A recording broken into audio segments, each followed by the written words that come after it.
Hello, SSF. Welcome to our new podcast, SSF on Talk. Today, we're going to be doing our very first episode on Pride Month. We have here our guest, Oscar, who is a student ambassador from Seneca Pride. He's going to be sharing with us today his thoughts on Pride Month and what it means more like beyond the rainbow, because we know that Pride can be sometimes very oversaturated with marketing campaigns and brands trying to do something called rainbow washing. But yeah, we just want to know more about what it truly means and what it represents. So, Oscar, welcome. Thank you so much for being here. No, thank you guys for having me and inviting me to this first version of the podcast from SSF. And I agree with you. Pride could be overwhelming sometimes, especially with all of these corporations um, taking over the celebration. Yeah. And it's nice to have these kind of spaces where we can just be us in a very relaxed environment. Yeah, exactly. Thank you so much for being here. So, let's start. I want to talk to you. Like, I want to start from the heart. What does Pride Month personally mean to you? So to me, Pride means a celebration, um, not just a celebration for those who are here, but also for all of the people, all of the queer people and community members who left this world already because of discrimination and violence. So for me, it's really a moment to remembrance and also to honor the life of those who are no longer with us. Yeah, totally. Do you remember your first Pride celebration or like moment of allyship? Yeah, it was, I would say I was very young. I was starting to experience and explore my sexuality and Mm-hmm. all of this. It was like 10 years ago, I think. And it was in my home city. I wasn't So for me, I've always been outside the closet, but for some Okay. period of my life, I put myself back in, just like hiding a secret from myself. Uh-huh. And when I mean during this Pride Month in my city, it was the first time for me to like openly go out with friends and all of that. I think I was driven more by the party, like I wanted to Yeah. go party and all of that. Yeah, like all the environment. Yeah, exactly. But when I came there and I started seeing and experiencing the pride, I had a moment of realization where I was like, oh my gosh, this is really fun. It's like a great experience and a great opportunity for me to be outside, be open, and let everyone see me and be seen. I think it's also one of the reasons why we celebrate Pride is to be seen. I remember that after everything, like after Pride was done, I make sure to get rid of all of the Pride items before going back home. Your parents didn't know? I think, like I was saying, I've always been outside, but for some period of my life, I was trying to hide it. Okay. But I think they knew because, I mean, why Mm. would I go out a Sunday morning? Pride was all over the news. Yeah, Um, they just didn't like yeah, acknowledge it. exactly. They just, yeah, yeah, Mm. yeah. Okay, yeah. Yeah, and that's very important to w- when was the moment that you like realized in the first Pride celebration that it was more like than just partying? Like, did you talk to other people or like did you like felt it? Uh, Yeah, so for that first time I went to Pride, I remember I registered with some foundation in my home city mm-hmm. to march with them. And then I started seeing all these people, like marginalized people that I've never seen before. Because I was always like in my own bubble, like living Yeah. my own life, kind of perfect because I never had to struggle with my sexuality. Okay. So being there exposed me to all of these people who were coming from very marginalized areas of the city. And I really appreciated the fact that they were showing up for the community in that day. So yeah, basically seeing that was like, oh my gosh, I have all this privilege of just being able to be myself, and Yeah. I feel like scared of being here, and they come from very different environments and they're still here. Yeah, and that talks a lot about like their strength, you know? As you were saying, that since they had maybe more difficulties than you, or they were Yeah, struggling with different situations than you, but they were still there. And I think that's, totally. yeah, Yeah. that's really nice. So, what's something that you would say that people still get like wrong about pride? Well, that's a great question, because I feel there's a lot of misconceptions about pride, still going on out there. And do you know there's people who say why straight people don't celebrate pride, or why they don't have like heterosexual pride or that kind of stuff. Mm. And it's because today there's still people dying just for being gay or being LGBT or being queer. So that's the reason why we still celebrate Pride, and that's what people still don't get. So they think we just celebrate it just because, and it's not just because we want to celebrate. It's because we still need to fight for rights. There's still people who are hunted for being gay, lesbians, transgender. There's still people, even in countries like in the U.S., that's still a hot topic, and Yeah. queer people can still, I mean, they cannot fully live their lives because they're, still marginalized even by their own president. So we still have to celebrate it and still have to stand up for our rights.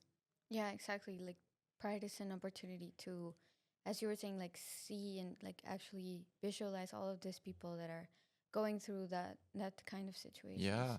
And also I mean, I mean, I see a lot of people complaining like, why do you celebrate it? And I'm like, I mean, it doesn't really matter if you're not LGBT. Just go. You can get a Yeah. lot of free stuff. Just go and get it. Yeah, exactly. It Like you could be can just show a your reason to support. party and go clubbing after. Just yeah, just enjoy it. Yeah, because all the environment is great. Like you can feel the support in the parade. Like it feels really nice. Yeah. Yeah. Okay. So, how has your experience been as a member of the community, as here in Seneca, like as a Seneca student? Um. Well, for me, it's been really great. I don't have like I can't complain about anything. Being queer at Seneca, I feel the support. I've made my community of like my friends and queer friends and non-queer friends as well. But I feel like I cannot speak for everyone. I can just like talk from my own privilege. I know and I recognize that there's people who still struggle with their sexuality and their identity. Um, but I think regardless of the position where you are, Seneca is a great space for anyone to just be themselves. Yeah, and I wanted to know more about Seneca Pride. Like, what's your work in there? Like, what do you do? Yeah. Well, yeah, like you were saying when you were introducing me, I'm the student ambassador for Seneca Pride. Seneca Pride, it's an initiative that basically was created to support students, queer students at Seneca. We do meetings every week. I'm Yeah. sorry, and it's a space for other students to come and find community, find a reason to belong somewhere. Um, I feel like Seneca is such a multicultural and very international environment. Yeah. And working as a student ambassador, I've met a lot of students who come from very different backgrounds. Mm-hmm. And for them being here, it's an opportunity for freedom and finding these spaces where they can be themselves. It's like a relief. But I know, like I was saying before, I understand that there's people who still can't feel comfortable in their skins, and they don't feel comfortable being in queer spaces, even though they're queer. Mm-hmm. So having these spaces and allowing continuity to them will grant the opportunity for others to, once they feel comfortable, they can join us and they can just be part of a community. Yeah, exactly. That for them to know that there is a community that is ready to support them and that has their back whenever they want to reach out. Absolutely. Yeah. And when did you like um get to know about Seneca Pride? Like, firstly, like, where did you met this community? Well, it was actually during my first semester at Seneca. I started my my program during summer last year, so it was right for Pride. It was like last year by this time, and I remember student life. They made like a tour of the village, the gay neighborhood Mm. in Toronto. Mm-hmm. So I signed up for it. They took us on a tour of the village. We met some iconic areas of the city and like gay places of Toronto. And during that excursion, I met the former ambassador of Seneca Pride, and they basically introduced me to all of these um, spaces and events. So I started joining and hanging out with them a lot, and that's how I discovered it. But we have an Instagram account. It's called Seneca.pride. So if you're watching this, follow us. Yes, we're gonna tag it in the video. Yeah, so everyone that feels, um, everyone that wants to join can just follow the account. Yeah. Okay, great. So, um, what would you tell, like, for students who want to be supportive of the LGBTQ community? What advice would you give them? Well, to be honest, there's no like a guide on how to be supportive. There's no instructions about Mm-hmm. that. I would say, and my biggest advice would be to work on themselves first. Like you can only give what you have, right? And if Yeah. you don't have, if you still cannot support yourself, that's why you're not able to support others. So maybe start working on yourself a little bit. Try to find out your own identity. um, Try to maybe work on your own, and then I'm pretty sure you'll be ready to support others. But it could be something really small, like asking for pronouns, respecting other people's perspectives, life experiences. All those small details can really be helpful to like to let you be an ally. Yeah, I think that's very important because we need to first, like, look into ourselves before we either want to help anyone or have something to say, Yeah. right? Yeah. So, what does allyship look like on campus, like, every day? To me, allyship looks like being supportive, like we were saying, like maybe linking those two answers for this one. Being supportive and being respectful, even though you're not in front of of that person. If you know, let's say here at Seneca, there's a lot of, I mean, there's a big trans community, Uh huh. and I've experienced a lot of trans students being misgender when they are not around. So let's say if we are here talking about someone and we know this person's goes by she, her, Mm-hmm. and we're still calling them by different pronoun, we still have to like respect Yeah. their identity even though they're not here.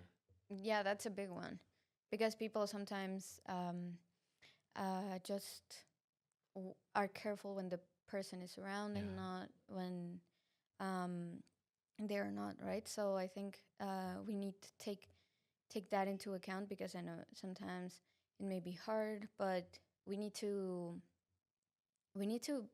think about their feelings and put us like in their shoes. yeah, exactly. Like putting on other people's shoes, how would you like to be treated if you Exactly. were in that situation, or if you were in that, yeah, situation?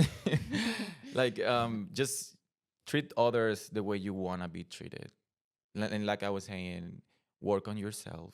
Try to find support on in you, and then you will be ready to support others. Yeah, and I think that's a very good advice because sometimes people want to make rules on it, but sometimes you're not even ready Yeah, to support other people because you inside, like, are not in a good place. exactly. So yeah, I think that's very good. So, well, anything else you want to maybe say to the SSF community, to Seneca, in part of Seneca Pride, from Seneca Pride?